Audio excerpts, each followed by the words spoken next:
programa Visão Livre conversa hoje com o Leonardo Bruno, ele que é bastante conhecido nos debates no Orkut, né, nos debates nos blogs, e se caracteriza por alguém como bastante crítica, bastante contundente com respeito ao pensamento da esquerda no Brasil hoje. Leonardo, quais são as perspectivas, qual é a análise que você faz para o ano de 2008 do Brasil? Bom, primeiramente a gente tem que avaliar, 2008 pelas perspectivas do que aconteceu em 2007, né?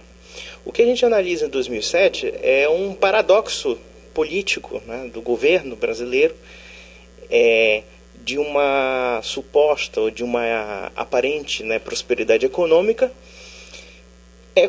digamos assim, concomitantemente com um projeto político, que é totalmente, a longo prazo, anticapitalista, antidemocrático, e que, a longo prazo, a população talvez não esteja percebendo agora, pode, digamos assim, ameaçar as instituições democráticas e, inclusive, a estabilidade na América Latina. Por que eu estou falando isso? Porque, primeiramente, eu vejo que a imprensa ela aborda muito os aspectos econômicos como se a sociedade pudesse ser medida pela economia. Enquanto, na verdade, nós temos uma realidade política de crise, né, de um governo que não é honesto, não é claro com a sua população, né, e que, na verdade, ele tem um projeto político que está mancomunado, digamos, não somente internamente com um projeto de poder em longo prazo que pode ser ditatorial, que pode, digamos, ameaçar as liberdades democráticas. E esse projeto não se limita somente à esfera do Brasil, mas sim à esfera da América Latina. Quando nós vemos hoje em dia o que acontece na Venezuela com Hugo Chávez, quando vemos a situação da Bolívia, a situação do Equador, a situação da Colômbia... né? Na sua avaliação, o governo Lula estaria caminhando no mesmo sentido do governo Hugo Chávez, apenas num ritmo diferente? Sem dúvida, sem dúvida. O grande problema é o seguinte: a gente pensa que, por exemplo, a adesão, digamos, de um governo socialista ao capitalismo, digamos assim, ou então a liberdade de mercado, ou negociação com banqueiros ou com empresários, seria uma espécie de renúncia a um projeto socialista. Na verdade, o projeto socialista anda com o capitalismo, né? Se a gente analisar o procedimento dialético marxista, é o quê? O capitalismo ele acelera as contradições do socialismo. Então, quer dizer, o que você vê no governo Lula? Você vê um governo que, digamos, acelera, digamos, um processo capitalista por um lado, e por outro ele acelera um processo revolucionário, né? Você vê dinheiro mandado para ditos movimentos sociais, que nós sabemos que são movimentos extremistas, são movimentos antidemocráticos. Se refere ao que? Ao MST? Sim, ao MST, à Liga Campesina, aos sindicatos, né? Porque você vê que o projeto totalitário é um projeto que tenta, digamos assim, destruir, digamos, a divisão, né, saudável entre a sociedade civil e o Estado, ou seja, tudo se partidariza num poder único. Né? Isso é um projeto socialista. E você caracterizaria o governo Lula como um governo que tem um projeto totalitário e que caminha para isso?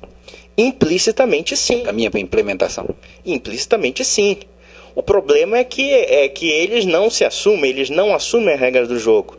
Há uma diferença tática da conquista do poder pelo PT e o que faz o Morales, o Hugo Chávez, né, as Farc da Colômbia, né, é um projeto mais direto. Eles declaram abertamente que querem realmente implantar um projeto ditatorial. Mas é só você avaliar, né, o que o Lula, o que o presidente Lula, o que o Partido dos Trabalhadores fizeram, praticamente aparelhando o Estado brasileiro, né? Nas relações internacionais, cada vez mais um projeto ideologizado de promoção de uma estabilidade geopolítica na América Latina, e você percebe que isso pode colocar tudo a perder, inclusive em 2008. Né? Ou seja, existe uma contradição, existe uma situação que, no mínimo, não é muito clara e que, no meu modo de entender, não é muito boa. Né? E por que, na sua avaliação, a imprensa faz vistas grossas para essa posição do governo Lula? Inclusive, a imprensa, com raras exceções, não menciona o chamado Fórum de São Paulo. Olha, porque é simples. Tá rolando muito dinheiro público aí. Provavelmente. Né? Por exemplo, a imprensa brasileira está recebendo dinheiro a rodo. O que você tem de jornalista comprado, a soldo pelo PT, não está no gibi. Você pega o Franklin Martins, que se tornou ministro, né? Você pega, por exemplo, aquele intelectual chamado Mangabeira Unger, que antes dizia que o Lula era o governo mais corrupto, e no dia seguinte ganha um ministério. Você pega o Paulo Henrique Amorim, que inclusive processou o jornalista Diogo Mainardi da Veja, e que perdeu inclusive, o processo, porque o Diogo Menardi provou realmente que ele é uma figura carimbada junto com o Partido dos Trabalhadores. Mas você não acha que é mais do que o soldo, o possível soldo que esses meios de comunicação estariam recebendo, os jornalistas estariam recebendo, está a própria formação deles, quer dizer, eles não são, eles acreditam nisso? Sim, você tem o seguinte, você vê que o projeto revolucionário socialista, ele na verdade ele não se limita somente a uma questão econômica, né? Ele transmuta também a personalidade da pessoa numa espécie de moralidade inversa, digamos assim, né? Existem muitas pessoas realmente compliciadas com esse projeto. Inclusive você vê que nas universidades existe um projeto hegemônico da esquerda, mesmo dominando e sufocando qualquer dissidência àquele tipo de pensamento único. E o que é pior, quando você o denuncia, ainda você é chamado de maluco, né? Você é chamado de louco, né? Ah, não, porque você é maluco, não existe o comunista, não existe o socialista. Quer dizer, os caras são marxistas, os caras defendem Karl Marx, defendem toda a ideologia do imaginário marxista, e ainda dizem que não são comunistas, quer dizer, eles não querem ser identificados. Gostaria que você aprofundasse um pouquinho mais na questão do Fórum de São Paulo. Olha, o Foro de São Paulo, ele foi, digamos assim, um movimento internacional de esquerdas. Ele se reuniu na primeira vez em 1990, né, junto com partidos legais de esquerda e grupos ilegais criminosos. Colômbia, que é o grupo de guerrilha narcotraficante. Você tem o MIR, o movimento de esquerda chileno, né? E você também tem outros grupos também radicais, creio que talvez até o Tupac Amaru, não tenho certeza. Mas quer dizer, você vê que é o seguinte, você vê uma associação de esquerdas internacionais na América Latina, no continente latino-americano, com um projeto comum. O projeto comum é o quê? Instaurar ditaduras socialistas na China. Né?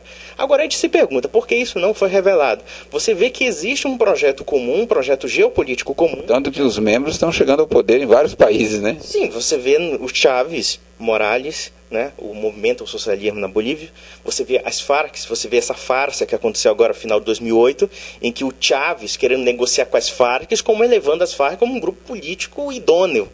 Né? Então a gente tem que ver o seguinte, esse processo de você ter partidos legais e partidos e grupos terroristas é uma gênese própria do processo revolucionário comunista. Né? Você vê que o marxismo-leninismo, os grupos de extrema esquerda, eles têm o quê? Eles usam todos os meios possíveis para tomar o poder e destruir, digamos, a democracia que poderia ser, digamos, uma espécie de enfrentamento ao projeto político deles. Então, quer dizer, você age o quê? Você age pelos meios democráticos e pelos meios violentos revolucionários. É o que aconteceu, por exemplo, na Venezuela. Né? O tese da tesoura, né? Sim. Você vai radicalizando o processo, né? Você vai o seguinte, quer dizer, você vai mais à esquerda do processo, você pode conquistar por métodos pacíficos, mas ao mesmo tempo você vai radicalizando o processo, porque faz parte da gênese dialética deles, do pensamento deles, ou seja, você radicaliza o processo revolucionário até você chegar ao ponto, né, da violência sem limites e da tomada ilimitada do poder, né? Como aconteceu na Revolução Russa e em outras revoluções socialistas. Leonardo, 30 segundos para a gente fechar o programa. Resumindo, a sua perspectiva para 2008 do Brasil, qual seria o desfecho do Brasil para 2008? Positivo ou preocupante? Preocupante.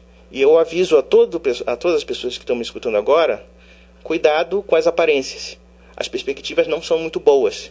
Não acreditem muito nos números e na economia, porque, na verdade, no final das contas, não é a economia que determina a vida social. É a política, é a moral, é os costumes, é o pensamento das pessoas. É esse que eu dou o recado. Ok, então, mais uma vez, gostaria de agradecer a sua presença no programa Visão. Eu que agradeço. Okay. Então, o programa Visão Livre está ficando por aqui. Até a próxima edição.